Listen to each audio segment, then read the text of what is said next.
এর চাইতে যদি কম লোকও হয় এতে কোনো অসুবিধা নেই। আল্লাহর কথা বলার জন্য শ্রোতা একজন হলেও কোনো অসুবিধা নেই। কথা বোঝেন নাই? কয়জন হলেও সমস্যা নাই, একজন হলেও সমস্যা। হাদিসের মধ্যে আছে নবী পাক সাল্লাল্লাহু আলাইহি ওয়াসাল্লাম হযরতে আলী রাদিয়াল্লাহু তাআলা আনহুকে বলেছিলেন, হযরতে আলীকে, লা আন ইয়াহদিয়াল্লাহু বিকা রাজুলান ওয়াহিদান খায়রুল লাকা মিন হুমুরিন নাআম। নবী বলছেন যে আলী, তোমার দ্বারা একজন মাত্র ব্যক্তি, রাজুলান ওয়াহিদান, একজন লোক হেদায়েত পাওয়া, আল্লাহর পথ পাওয়া, এটা গোটা আরবের সবচেয়ে দামি উটগুলো, যেগুলো আরব দেশে তৎকালীন যুগে যেই উটের কপালে লাল চিহ্ন থাকতো, লাল টিকা টিপ, ওইটা ছিল সবচেয়ে দামি উট, লাল চিহ্ন বিশিষ্ট উট। আল্লাহর নবী বলেন, লাল চিহ্ন বিশিষ্ট এক পাল, মানে অনেকগুলো উট, যেটা সবচেয়ে দামি, এমন অনেকগুলো এক পাল উট তোমাকে হাদিয়া দেওয়া, এটার চাইতে উত্তম একজন মাত্র ব্যক্তি তোমার দ্বারা আল্লাহর পথ পাওয়া। তাহলে এতে কি বোঝা গেল? যে একজন লোকের ফিকিরেও তুমি যদি কথা বলো আর এই লোকটাও যদি হেদায়েত পায়, তো গোটা পৃথিবীর শ্রেষ্ঠ সম্পদ পাওয়ার চাইতেও এটা বেশি দাম। এর দ্বারা বোঝা গেল আল্লাহর নবী এটা চাইছেন ওনার কাছে, যে তোমার দ্বারা যেন একজন ব্যক্তি হেদায়েত পায়। তাহলে একজন লোকের জন্য কথা বলা, চেষ্টা করা, তার হেদায়েতের ফিকির করা, এটাই কি যথেষ্ট? এটাও কি অনেক বড় কিছু, এটাও অনেক বড় পাওয়া। হাদিসের মধ্যে আছে, হাসরের ময়দানে সমস্ত নবীরা ওনাদের উপরে যারা ঈমান আনছিল, মেনে নিছিল, ওনাদেরকে, এই উম্মতদেরকে নিয়ে, নিজ নিজ ঈমানদার উম্মত নিয়ে নবীরা হাসরের ময়দানে দাঁড়াবেন। তন্মধ্যে আল্লাহর নবী বলছে, এমন নবী দাঁড়াবে যার সাথে ওনার অনুসারী সালাসা, তিনজন। এমন নবীও দাঁড়াবে যার সাথে ওনার অনুসারী মাত্র দুইজন, ইসনান। এমন নবীও দাঁড়াবে যার সাথে ওনার অনুসারী ওয়াহিদ, একজন, মানে ওনার উপরে ঈমানই আনছে কয়জন? একজন। এমন নবীও দাঁড়াবে লাইসা মাআহু আহাদ, ওনার সাথে কেউ নাই, মানে ওনার পুরাটা জীবনের দাওয়াত দিয়েই গেছে উনি, কিন্তু একজনও কি আনে নাই? ঈমান আনে নাই। তাহলে এতে করে এই নবীরা ব্যর্থ নাকি? কথা বলেন না কেন? এই নবীদের কোনো নেকি নাই, এটাই হলো বড় বোঝা। আল্লাহ তাআলা বলছে, ইন আলাইকা ইল্লাল বালাগ, নবী আপনার দায়িত্ব শুধু কেবল, আর কিছু নয়, শুধুই কেবল পৌঁছিয়ে দাও। লাস্তা আলাইহিম বিমুসাইতির, জবরদস্তি জোর করে একবারে জাঁতা দিয়ে হইলেও তারে ভালো বানাই তুইব, এইটা আপনি বাধ্য না। শতভাগ দরদ নিয়ে, আন্তরিকতা নিয়ে সর্বোচ্চবার তাকে বলা, এটা আপনার জিম্মাদারি। আর হেদায়েত আল্লাহ পাক বলেন, এটা শুধুই আমার হাতে। কার হাতে বলেন? এজন্য দেখা গেছে কেউ নবীজির এক কথায় কালেমা পড়ছে, কেউ লক্ষ কথায়ও কালেমা পড়ে না। ঠিক না বলেন? কার ইচ্ছা? কার? আল্লাহ। এক শব্দে, অল্প কথাতেই কালেমা পড়ে ফেলছে। এমনও আছে, মদিনার ইহুদিদের সর্দার ছিল, মদিনার ইহুদি গোত্রের সবচেয়ে বড় পণ্ডিত ছিল আব্দুল্লাহ ইবনে সালাম, অনেক বড় জ্ঞানী ছিলেন ইহুদিদের। রাসূলুল্লাহ সাল্লাল্লাহু আলাইহি ওয়াসাল্লাম যখন মক্কা থেকে হিজরত করে মদিনায় আসছেন, তখন ওই ইহুদি গোত্রের সবচেয়ে বড় জ্ঞানী আব্দুল্লাহ ইবনে সালাম, উনি আল্লাহর নবী সাল্লাল্লাহু আলাইহি সাল্লামের কাছে আসছেন ওনাকে দেখতে এবং ওনার সাথে কথা বলবে এবং বিভিন্ন বিষয়ে প্রশ্ন করবে। তো আয়েশাই কিতাবে আছে আব্দুল্লাহ ইবনে সালাম শুনতেছে আল্লাহ নবী সাল্লাল্লাহু আলাইহি সাল্লাম সামনে যারা বসা অনুসারী উনাদেরকে নসিহত করতেছে। এই সময় আইসা উনি দাঁড়াইছে। উনি তখনও মুসলমান হয় নাই, ইয়াহুদি। কথা বুঝতেছেন আপনারা? কি নাম কন্ত? কি নাম? আব্দুল্লাহ ইবনে সালাম। তো উনি আইসা শুনতেছে নবীজি বলতেছেন আফশুস সালাম, আতঈমুত তুআম, ওয়াসিলুল আরহাম, ওয়াসাল্লু বিল-লাইল ওয়ান-নাসু নিয়াম, তাদখুলুল জান্নাতা বিসালাম। সুবহানাল্লাহ। উনি আইসা শুনতেছে নবীজি বলতেছে উপস্থিতদেরকে, তোমরা বেশি বেশি সালামের প্রসার করো, এরপরে তোমরা অভাবী দুস্থ অসহায়কে খাবার খাওয়াও, তোমরা আত্মীয়তার সম্পর্ক বজায় রাখো, তোমরা রাত গভীরে তাহাজ্জুদের নামাজ পড়ো। নবী বলেন এই 4 আমল যদি তোমরা করো একেবারে নিরাপদে শান্তিতে জান্নাতে প্রবেশ করবা। উনি এই কথাইটাই শুনছে, এই লাইন, এটা এই একটাই লাইন, মানে এই একটাই হাদিস। এরপরেই উনি আল্লাহ রসুলের দিকে তাকাইছে। কিতাবে আছে আব্দুল্লাহ ইবনে সালাম বলে মুহাম্মদের এই কথা শুনলাম আর তার দিকে তাকাইলাম, ফানাযারতু ইলাইহি, আমি তার দিকে তাকালাম, ওয়া তাআম্মালতু, আর তার কথাটা নিয়ে একটু ভাবলাম কি কইল, ফাআলিমতু, আমি বুঝে ফেললাম, আন্নাহু লাইসা বিওয়াজহিন কাযাবিন, এটা কোনো মিথ্যাবাদীর চেহারা হইতে পারে না। ফাআসলামতু, আমি ইসলাম গ্রহণ করে ফেললাম। আর কিছু জিজ্ঞাসিও না, আর কিছু কি এর ইন্টারভিউ আর কি এর বাছাই যাচাই, চেহারাই বলে দিচ্ছে এটা পবিত্র চেহারা, কথাই বলে দিচ্ছে এমন সুন্দর কথাই হইতে পারে না। এমন সুন্দর, এর চাইতে সুন্দর কথার কি হইল? তাহলে কয় কথায় মুসলমান হইল? এক কথাই। কার ইচ্ছা বলেন? আরব দেশের এক বড় সর্দার ছিল আকসাম ইবনে সাইফি। উনি ওনার গোত্র থেকে 2 জন লোক পাঠাইছেন, পাঠাইয়া বলছে গিয়া মুহাম্মদকে দেখে আসো, সে কি কয়, গতিবিধি কি, তার চলাফেরা, কথাবার্তা, উঠা বসা কেরুম, বুঝ যাও সে যে নবী দাবি করে আসলে কিটা, লোকটা কি কেমন, এটা দেখে আসো। দূরের এক গোত্রের সর্দার। তো আর বলছে তাকে গিয়ে 2টা প্রশ্ন করবা, কি উত্তর দেয় এটা আমারে জানাইবা। বুঝছেন না কথাটা? যে 1 নম্বর প্রশ্ন হলো মান আনতা, আপনি কে, ওমা আনতা, এবং আপনি কি, আপনি কে এবং আপনি কি কি, এই 2 কথা জিগাইবা গিয়া। ওই 2 জন লোক আকসাম ইবনে সাইফির পক্ষ থেকে আসছে, এসে আল্লাহ নবী সাল্লাল্লাহু আলাইহি ওয়াসাল্লামের পুরা হালাত, চলাফেরা, ওনার সাথে ওনার অনুসারীদের অবস্থা সব কিছু দেখছে। দেখে বসে এবারে বলছে মুহাম্মদ, আমরা আমাদের গোত্রের সর্দার আকসাম ইবনে সাইফির পক্ষ থেকে আসছি, তোমার কাছে আমাদের নেতার পক্ষ থেকে 2টা প্রশ্ন, মান আনতা ওমা আনতা, তুমি কে আর তুমি কি। এটা আমার নেতা বলছে আমাদের তোমার থেকে জেনে নিতে। আল্লাহ নবী সাল্লাল্লাহু আলাইহি সাল্লাম বললেন, প্রথম প্রশ্ন হলো তোমার, মান আনতা, আমি কে, আনা মুহাম্মদ ইবনু আব্দুল্লাহ, আমি আব্দুল্লাহর ছেলে মুহাম্মদ। 2 নম্বর প্রশ্ন, ওমা আনতা, আমি কি, আনা আব্দুল্লাহি ওয়া রাসূলুহু, আমি আল্লাহর বান্দা এবং আল্লাহর রাসূল। শেষ কথা, কথা বুঝছেন? 2 কথাই কি দিয়ে দিছে উত্তর। 1 নম্বর হলো আমি কে, আমি আব্দুল্লাহর ছেলে মুহাম্মদ।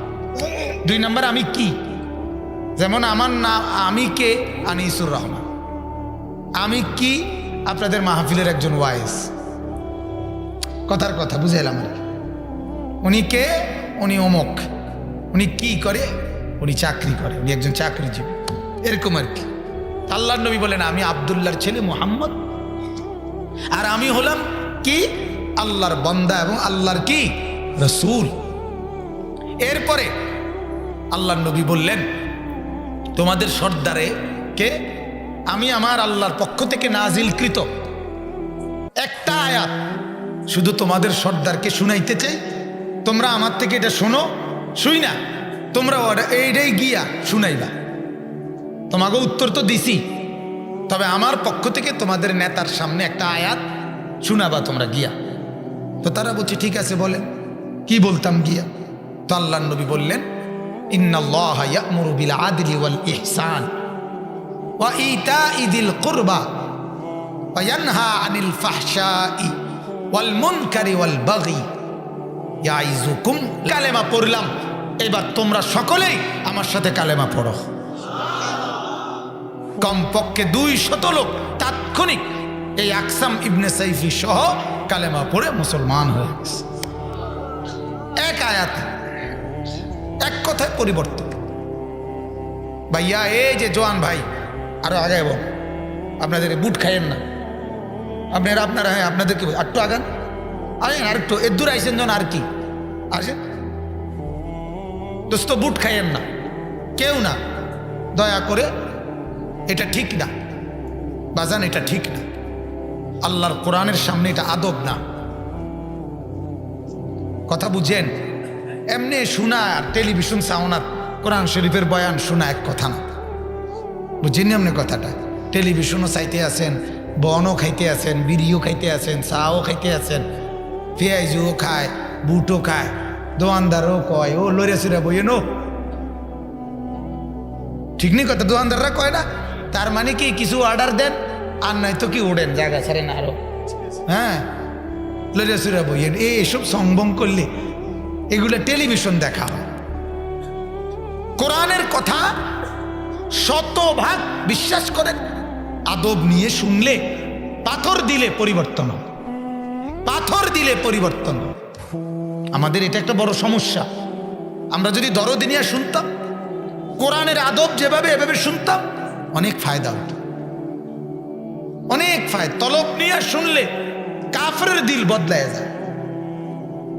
ওমরের মতো শক্ত কাফের, যার পুরা প্রস্তুতি মুহাম্মদকে হত্যা করবে, ঠিক না? এই প্রস্তুতি নিয়া, কিন্তু বোন আর বোন জামাইকে মুসলমান হওয়ার অপরাধে যখন আচ্ছা তরে মারছে, রাগ যখন কমছে, তখন ওমর বলছে তার বোনকে, কি পড়তেছিলা তোমরা এটা কও, এটা আমি শুনবো। ওমরের বোন ফাতেমা, ওনার নামও ছিল ফাতেমা, রাসূলুল্লাহর মেয়ের নামের মতো নাম।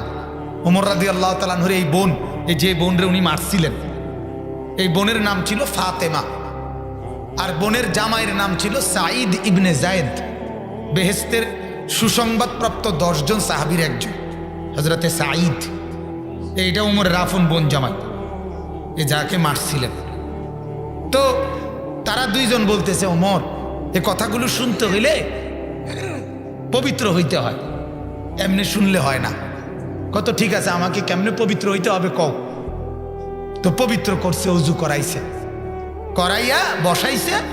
এই ওমর আগ্রহ একটু দেখাইছে, তলব, এটার আরবিতে তলব বলে, মানে একটু আগ্রহ দেখাইছে যে আমি শুনতে চাই কি পড়তেছিলা। এরপরে সূরায়ে তাহা, এই সূরা কোরআনে আছে, কিছু অংশ তেলাওয়াত করে শুনাইছে। ওমর দাঁড়ায় গেছে, দাঁড়াইয়া বলছে রাখো, আর লাগবে না। ফাতেমা আর সাঈদ এই দুইজনকে, বোন আর বোন জামাইকে বলছে দাঁড়াও, চলো। বলছে কই যাব? মুহাম্মদের কাছে চলো। বলছে কেন যাবা? বলছে মুহাম্মদের গর্দান নিতে না, নিজের গর্দান দিতে। চলো একসাথে যাই, এখনই যাব, আর গর্দান নেব না, নিজের গর্দানই দিয়ে দেব। এই একটু আগ্রহ, ওই যে কইছে শুধু এই কথাটা যে কও কি পড়তেছিল, আমি শুনবো। সামান্য তলব জিন্দিগি বদলাই দিছে। এজন্য বাপ, এটা আমি আজকের জন্য বলি না, রাত হয়ে গেছে এই জন্য হয়তো আপনাদের ক্লান্তি থাকতে পারে, আমারও ক্লান্তি আছে। সারা দিন ব্যস্ততার ভিতর দিয়েই পার করে সময়টা পার করতে হয়। এজন্য কিন্তু এ সময়ের দাম আছে।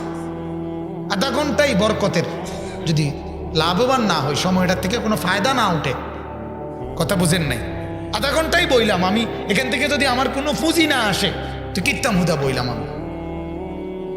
এই জন্য আমি সবসময় বলি, এটা অবশ্যই মনোযোগী। কোনো দিনও অনুরোধ আমার, ওয়াজ মাহফিলে বসলে প্যান্ডেলে বইয়া বুট বাদাম খাবেন না, বলেন ইনশাআল্লাহ। এটা কোরআনের আদব, আর বে আদব বে নসিব। আমরা আরবিতে এটা সবসময় বলি। আমরা আমাদের ছাত্র জীবনে উস্তাদদের মুখে শত শতবার, হাজার হাজারবার শুনছি, ঠিক না ভাই? এটার উপরে আমগরে সারা জীবন নসিহত করছে, বে আদব মাহরুম আজ গাশত ফজলেরা। যের ভিতরে আদব নাই, আল্লাহর ফজল, আল্লাহর দয়া অনুগ্রহ থেকে সে বঞ্চিত। এই জন্য আমরা 6 বছরের বাচ্চাটারেও, মক্তবের নুরানির বাচ্চাটাকেও দাঁড়াইয়া পেশাব করতে দেই না, কারণ এটা বেয়াদব। আমরা আমাদের এই ছোট্ট বাচ্চাটাকেও ডিলাকুলুক ছাড়া আসতে দেই না, কারণ এটা বেয়াদব। আমরা আমাদের এই ছোট্ট বাচ্চাটাকেও জুতা ফিন্ডা পড়তে দেই না কোনোদিন। কোনো মাদ্রাসায় আপনি জীবনে কোনোদিন দেখছেননি, কোনো নুরানি মাদ্রাসা, কোনো হাফিজি মাদ্রাসা আপনি খুঁজা দেখেন পৃথিবীতে যে জুতা পায়ে দিয়া বুট, আরে আপনার কি কয় দিয়ে ক্যাটস পায়ে দিয়া পরে, এমন নুরানি মাদ্রাসা, এমন হেফজোখানা নাই। পাইতেন না? আপনি চ্যালেঞ্জ করবেন, হবে না, তাইলে হবে না, হবে না। ক্যাটস কিনবো, আরে এত বেটা আলেম হইব, ধোকা, কিচ্ছু হইত না।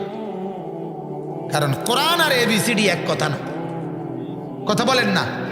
কোরআন আর এবিসিডি এক কথা, কোরআন আর সরু সরে এক কথা না, বা হাট্টিমেটিম আর জালিকাল কিতাব এক কথা না,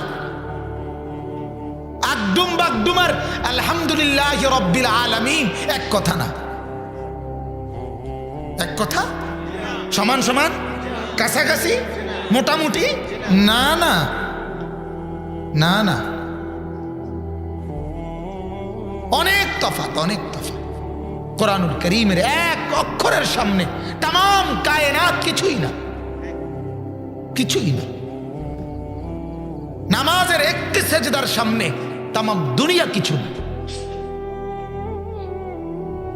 জাহান্নামের আযাব থেকে বাঁচার জন্য কোরআনে আল্লাহ বলছে, ওয়াল্লাযীনা কাফারু লাউ আন্না লাহুম মা ফিল আরদি জামিআন ওয়া মিসলাহু মাআহু লিয়াফতাদু বিহি মিন আযাবি ইয়াউমিল কিয়ামাহ মা তুকবিলা মিনহু। আল্লাহ বলে, শুধুমাত্র আখিরাতের জাহান্নামের আযাব থেকে বাঁচার জন্য আমার কোনো একজন বান্দা যদি এই দুনিয়াটা 2 বার, মানে পুরা দুনিয়াটার যা আছে সবটা যদি আমাকে 2 বারও দেয়, আমি আল্লাহর পক্ষ থেকে আযাবের 1 ফোঁটা কমানোর জন্য এটি গ্রহণ করব না। তামাম দুনিয়া 2 বার দিলেও একটা ফিডা, বলে একটা ফিডা কম দিবেন, শুধু হবে না, হবে না। এটা কোরআনের আয়াত।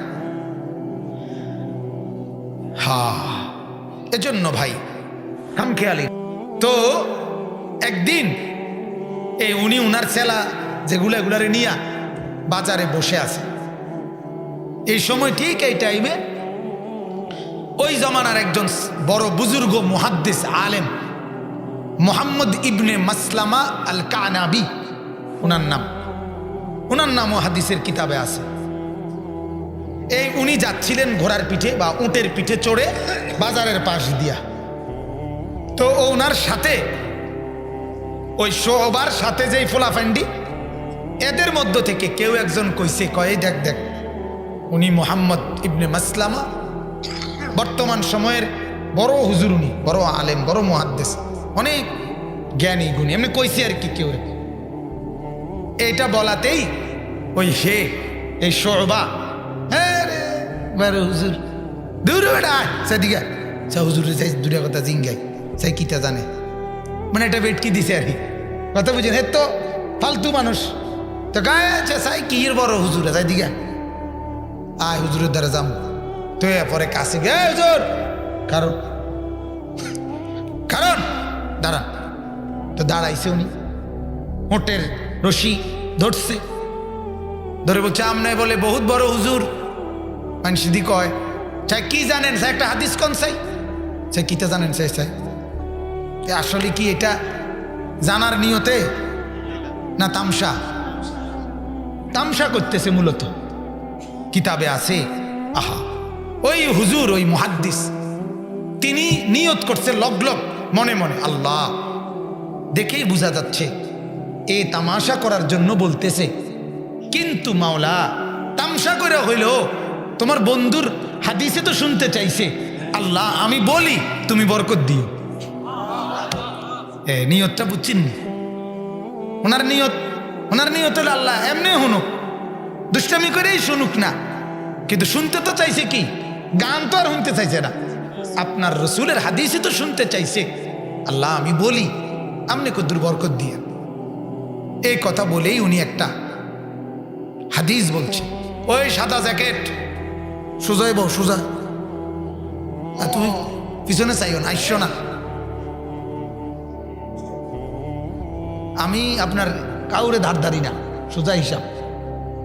খামখেয়ালি আমার জানের শত্রু, একজনও না শুনুক বললাম না, আমি একজন শুনলে আমার কোনো আপত্তি নাই, কিন্তু গাফেল অমনোযোগী মানুষ এর কোটি বছর বললেও কোনো ফায়দা নাই।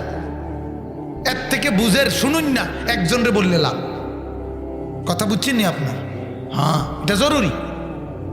শ্রোতা শতভাগ আন্তরিক হইতে হবে, নাহলে এই প্যান্ডেল বলেন, এই সামিয়ানা বলেন, এই সময় বলেন, এই আয়োজন বলেন, সব কিছুর মধ্যে কষ্ট আছে, ঠিক কিনা বলেন? কই আপনি কইতে কইতে এটা খারাইয়া গেছেন, এটার পিছনে অনেক কি আছে, মেহনত আছে। শুধু আমার গাড়িটা ঠিক মতো এনে যাতে আইয়ে রাস্তা চিন না, এই কারণেও আজকে মনো 20-50 বার ফোন দিছে, তাহলে এটা কি মেহনত না? কথা বলেন, মেহনত কিনা? তাহলে এটার ফায়দা আসতে হবে। এই জন্য ভাই রাগ করো না, আবারও বলি, আমি তো শুরুতেই বলছি অল্প সময় কিন্তু ফায়দা হতে হবে, উপকার হইতে হবে। তো বলতেছিলাম ওই মুহাদ্দিস তখন বললেন ওই যুবক শুবাকে যে শোনো, আল্লাহর নবীর একটা হাদিস হলো এই, আল্লাহ রাসূল সাল্লাল্লাহু আলাইহি সাল্লাম বলেন ইযা লাম তাস্তাহি ফাফআল মা শি'তা। এই হাদিস এটা কইছে, এই যে নবী বলছে যার লজ্জা নাই, হায়া নাই, কথা বুঝছেননি, শরম, সে যা মন চায় তাই করে, এইটা কইছে, এটা হাদিস। এই কথা এটা কি হাদিস, এটা বিভিন্ন রিওয়ায়াত আছে। ইজা ফাতাকাল হায়া ফাফআল মা শি'তি। নবী বলছে যখন তোমার লজ্জা চলে যায় তখন তুমি যা মন চায় তাই করো। মানুষ যখন নির্লজ্জ হয়ে যায় তখন খারাইয়া মুতলেও তার সমস্যা হয় না। এই জন্য রাস্তার পাশে খারাইয়া মতে, চিত্তিয়া মতে, কাইতিয়া মতে, হেতের কোনো অসুবিধা। অনেক ছেলে দেখবেন এরকম, মোবাইলে আপনার গান শুনতেছে, পাশে মুরব্বী, পাশে আলেম, পাশে বয়স্ক মানুষ, পাশে মান্যগণ্য লোক, হেতের কোনো অসুবিধা না, হেতের গান হেতে শোনে। কথা বলেন না কেন? কারণ কি? কারণ হইল, হ্যাঁ ঠিকই বলছেন, ট্রেনের তলেও কাটা পড়ে। 4টা ছেলে কানের মধ্যে কিছুদিন আগে পত্রিকা ছিল, ইয়ারফোন লাগানো অবস্থায় গান শুনতে শুনতে 4টা ছেলে ট্রেনের তলে কাটা পড়ছে। ট্রেনের মতো হরন, এইটা পর্যন্ত নাফরমানে শোনে না। কত শক্ত হারাম, আল্লাহ মাফ করে দেন। তো এজন্য বলছি, আল্লাহ রসুল কি বললেন যে হায়া যার চলে যায়, শরম, সে যা মন চায় তাই করতে পারে। এ কথা বলে উনি চলে গেছে, ওই হুজুর কি চলে গেছে। এই যুবক শুবা উনি জায়গায় বসে গেছে, ওনার সাথের ছেলেরা বলতেছে দোস্ত বস উঠেন না, কা উঠতেন না, কথা বুঝেন নাই? হে কয় বয়, কি কইছে বুঝুত নি, কি বলছে? কয় শোনস নাই কি বলছে? কহ শুনছি তো। কয় তো কিছু বোঝস নাই তোরা না? কয় না কিছু বুঝি নাই। ঘাড়ে আমি বুঝছি রে। কয় যে আল্লাহর কসম এই কথাটা তো রসুল আমাকে বলছে রে। এই বুঝ চলে আসছে। যে হ্যাঁ এই কথা তো নবী আমারে বলছে রে, আমারে না কোনো শরম নাই, যার কারণে আমি বাজারে বাজারে মাস্তানি করি, চাঁদাবাজি করি, লজ্জা শরম বলতে আমার নাই, যার কারণে আমি তো বেহায়া বেশরম, যার কারণে রসুলের এই হাদিস তো আমারই বলছে রে। এই কথা বলতে দেরি চিৎকার করে বলছে, যা তোরা দূর হ, জিন্দিগির তরে ছেড়ে দিলাম এই নাফরমানি। ওই মুহাদ্দিসের কাছে গিয়ে হাদিস শিখা শুরু করছে। ওই জমানার সর্বশ্রেষ্ঠ মুহাদ্দিস হইছে এই বাজারের এই যুবক ছেলেটা। ইমাম বুখারীর আগে উনারই বলা হইতো আমিরুল মুমিনিন ফিল হাদিস, শুবা ইবনুল হাজ্জাজ। হাদ্দাসানা শুবা শত শতবার হাদিসের কিতাব আছে। এই বাজাইরা মাস্তান ছেলেটা শুধু কয় কথায় বদলাইছে কোন, এইটাই আমি মানে এতক্ষণ ধরে সবটি উদাহরণ দিলাম। কি কথা মানে এক কথায় কি হয়ে যায়, বদলে যায়। কে চাইলে? আল্লাহ চাই। এরপরে এবার একটা ভিন্ন উদাহরণ দেখেন। 12 রাসূলুল্লাহ সাল্লাল্লাহু আলাইহি সাল্লামের বয়স যখন 12তম বছর, তখন নবীজির দাদা আব্দুল মুত্তালিব উনি ইন্তেকাল করছে। উনি মৃত্যুর সময় ওনার ছেলে আবু তালেবকে মানে নবীজির চাচা ওনার হাতে আল্লাহর নবীকে তুলে দিছে। তুলে দিয়া বলছে, আবু তালেব আমার এই নাতির বাবা নাই, তার বাবা তো তুমি জানো জন্মের আগেই মারা গেছে, আমি তোমার হাতে তুলে দিলাম, তোমার মৃত্যু পর্যন্ত আমার এই নাতিকে তুমি পাহারা দিবা। আবু তালেব বলছে ঠিক আছে। এই আবু তালেব 12 বছর থেকে, নবীজির বয়স তখন কত? 12। আর এই আবু তালেব যখন ইন্তেকাল করে তখন নবীজির বয়স 50 বরাবর। তাইলে 12 থেকে 50 কত বছর? 38 বছর। কয় বছর বলেন? 38। তার মধ্যে নবীজি ইসলামের দাওয়াত দেওয়া শুরু করছে 40তম বছর থেকে। তাহলে 40 থেকে 50 এনে কয় বছর? 10। এই 10 বছর একটানা ইসলাম এর দাওয়াত রাসূলুল্লাহর কাছ থেকে এই আবু তালেব শুনছে। আর পাহারাদারি করছে 38 বছর। কিন্তু 38 বছরের অভিভাবক হওয়ার পরেও 10 বছর লাগাতার কালেমার দাওয়াত শুনবার পরেও নবীজি সাল্লাল্লাহু আলাইহি সাল্লাম চোখের পানি অঝরে ফেলছে, অঝরে অঝরে। নবীজি সর্বোচ্চ কাঁদা যে কয়েকজনের লেগে কাঁদছে এর মধ্যে উনি একজন। এই চাচারে কালেমা পড়ানোর জন্য আল্লাহর নবী অঝরে কাঁদছে, অঝরে চোখের পানি ফেলে কাঁদছে।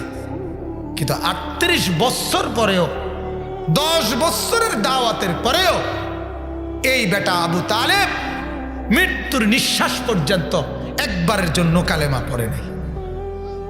ঠিক কিনা বলেন?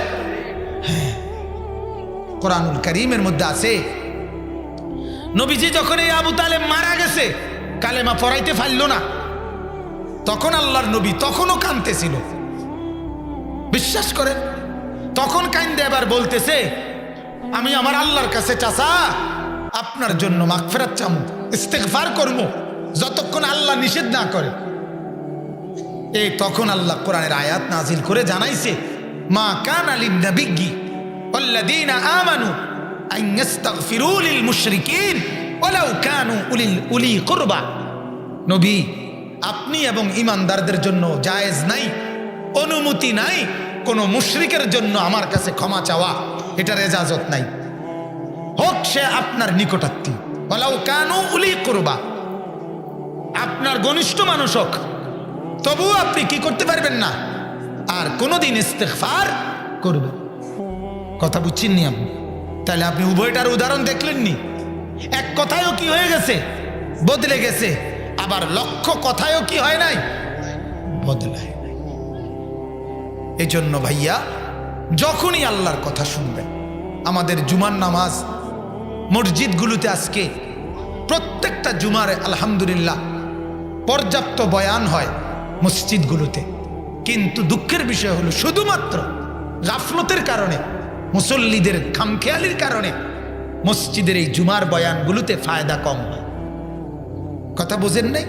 নাইলে বিশ্বাস করেন উম্মতের হেদায়েত ইসলার জন্য, মানুষের জীবনের সংশোধনের জন্য জুমার এই বয়ানই যথেষ্ট ছিল। এত ওয়াজ, এত এত আন্তর্জাতিক খ্যাতি সম্পন্ন মুফাসসিরে কোরআন, বিশিষ্ট ইসলামী চিন্তাবিদ, ভৈরবের ফুল, দাউদকান্দি ব্রিজ, কথা বুঝছেন নি কথাটা? এরপরে যে আপনার কি কয় কাশপুর ব্রিজ, যমুনা ব্রিজ, এত খাতা বালিশ, এত লোডা বদনা, এত রড সিমেন্ট লাগে না।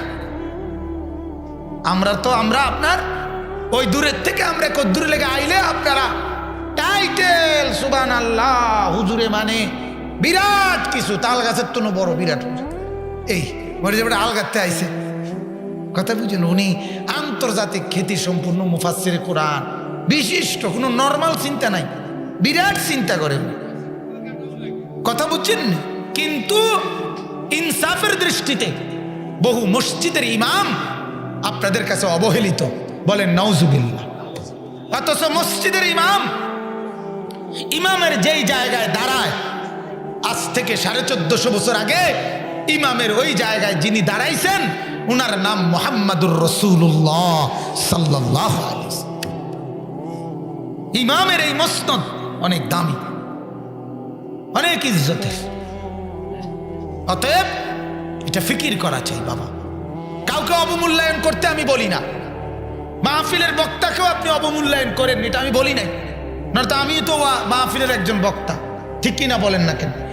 এর অর্থ এটা না, এর অর্থ হলে কথা বুঝানো যে মসজিদের ইমাম সাহেবের বয়ানটাও আপনি মনোযোগ দিয়ে শুনবেন, বলেন ইনশাআল্লাহ। আসরের পরের বয়ান কয়, আসরের পরে কত গুরুত্বপূর্ণ টাইম, বলে যে আসরের পরে হুজুর এমনি একজন কিছু কইব আর কি না, অবশ্যই এই টাইমটাও তো মূল্যবান, মূল্যবান কিনা বলেন? মাগরিবের পরের টাইমটাও মূল্যবান কিনা বলেন? কথা বলেন না কেন? অতএব একটা টাইমও যখনই আল্লাহর কথা বলে, যে বলে ওয়ালাউ কানা আবদান হাবশিয়ান, এটা একটা নিগ্রো গোলাম হোক, এটা কালো গোলাম হোক, তার কথাও শোনা আমাদের উপরে দায়িত্ব, কথা বুঝছেন কিনা বল? অতএব কোরআনের কথা কখনোই কোনো কথাকে অবমূল্যায়ন করবেন না, ফালতু মনে করবেন না, কোনো রকম মনে করবেন না। কোরআনের কথা কোনো রকম হয় না, কোরআনের কথা কোনো রকম যে আসরের পরে কোনো রকম আমরা চালাইয়ে নিমু, মাগরিবের পরে কোনো রকম আমরা চালাইয়ে নিমু। আমি যেখানেই কেউ বলে আমার খুব কষ্ট লাগে, এটা আমি সাথে সাথে প্রতিবাদ করি, কি ভাই কোনো রকম কি? আমার একবার একজনে কইছে, হুজুর আপনার আগে দিয়ে আমি একটু এই টুকটাক কিছু কথা কম, আমি টুকটাক কিটা কথা কোন? আপনি আল্লাহর কথা আপনি এক লাইনে বলবেন, এটা টুকটাক কথা নাকি দামি কথা? কথা বলেন না তো, এটা আবার টুকটাক কিতা? যেই বলুক কোরআনের শব্দ উচ্চারণ যেই করে সেই দামি, বলেন আলহামদুলিল্লাহ। আল্লাহ আমাদেরকে বুঝার তৌফিক দান করেন।